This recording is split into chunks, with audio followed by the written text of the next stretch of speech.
തെളിച്ചമേകാൻ പൊൻപുലർക്കാലം വെളിച്ചമാകുമ്പോൾ നുറുങ്ങുവെട്ടം പക്ഷിപരാഗം തെളിച്ചു കാട്ടും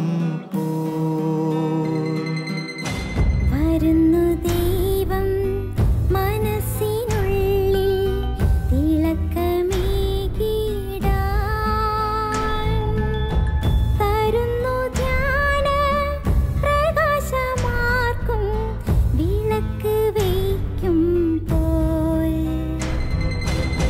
നുറുങ്ങുവെട്ടം ഇറങ്ങിടട്ടെ ഹൃദന്തമെല്ലാം യുഗപ്രകാശത്താൽ മറഞ്ഞിടട്ടെ മനാന്ധകാരം യുഗപ്രസാദത്താൽ നുറുങ്ങുവെട്ടം.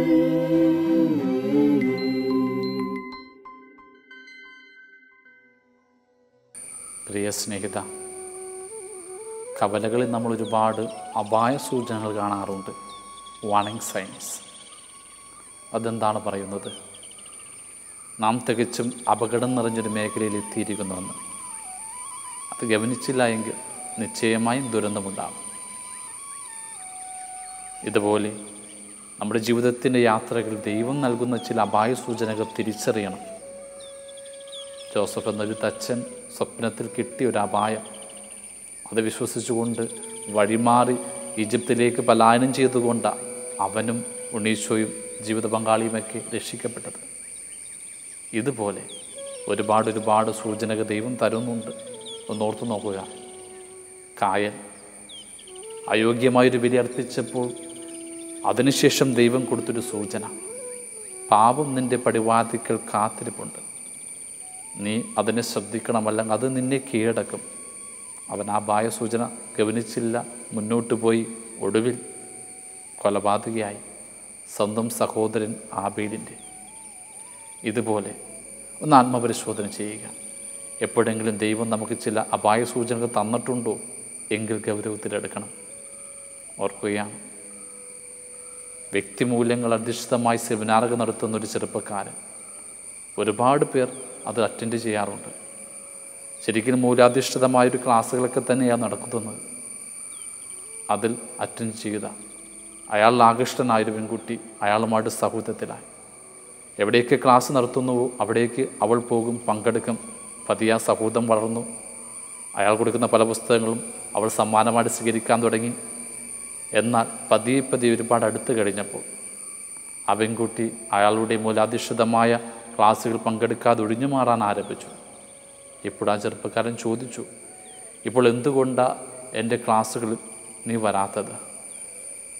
ചിരിച്ചുകൊണ്ട് എന്നത്തല്ലൊരു സങ്കടത്തോടെ അവൾ പറഞ്ഞു, പണ്ട് ഞാൻ നിങ്ങളുടെ മൂല്യാധിഷ്ഠിതമായ ക്ലാസ്സുകൾക്ക് പങ്കെടുത്തത് ഒരുപാട് അകന്നു നിന്നുകൊണ്ടാണ്. ഒന്ന് അടുത്ത് കഴിഞ്ഞപ്പോൾ എനിക്ക് മനസ്സിലായി, നിങ്ങൾ പങ്കുവയ്ക്കുന്ന മൂല്യമൊന്നും നിങ്ങളുടെ ഉള്ളിലില്ല എന്ന്. You are A fraud. സത്യം, ഇതൊരു താക്കീതാണ്. ജീവിതത്തിൽ നാം ആഗ്രഹിക്കാത്ത ചില വഴികളിലൂടെ ഇടറിപ്പോകുമ്പോൾ നമ്മുടെ മാതാപിതാക്കളിലൂടെ, പ്രിയപ്പെട്ടവരിലൂടെ, സുഹൃത്തുക്കളിലൂടെ ദൈവമയക്കുന്ന താക്കീതുകൾ തിരിച്ചറിയാനാകണം. അതനുസരിച്ച് തിരുത്താനാകണം. സാംസനെ ഓർക്കുക.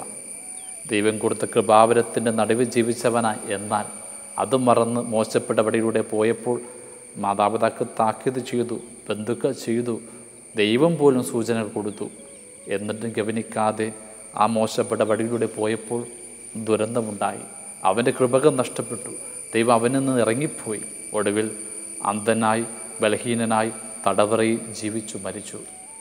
അതെ, ജീവിതം വഴിവിട്ടു പോകുമ്പോൾ, പാപം നമ്മളെ കാന്നു തിന്നുമ്പോൾ ചുറ്റുമുള്ള അപായ സൂചന ഗവനിക്കുക. ജീവിതത്തെ കുറേ കൂടി ഗൗരവത്തിലെടുക്കുക. പിൻവാങ്ങുക. രക്ഷയുടെ മാർഗത്തിലേക്ക് തിരികെ വരിക. അതിനായി ദൈവം നമ്മളെ അനുഗ്രഹിക്കട്ടെ.